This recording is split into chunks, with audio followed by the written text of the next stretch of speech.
Describing pictures is a great way to get learners to talk to each other, but providing an information gap so they've got a real reason to listen to each other makes things even better.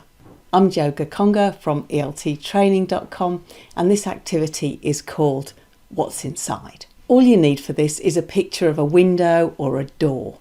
These are easy to find, completely copyright free on sites like Pixabay and Unsplash. Show the learners the picture and ask them what's inside the window or the door. You might want to do an example with them, a model with them, especially if you want to focus on particular language.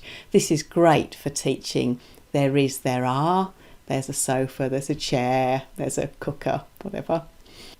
Also for articles, on the table there's a lamp, near the lamp there's a. And of course prepositions of location, next to the book there's a pen. Give them a minute to think about it and look up any vocabulary that they want to know.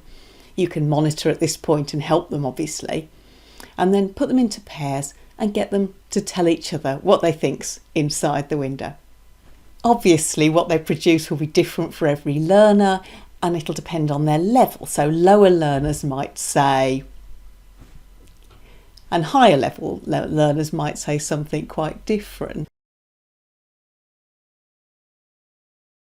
You could also get them to describe who's in the room and what they're doing for the present continuous, or what's just happened in there and how they know, present perfect.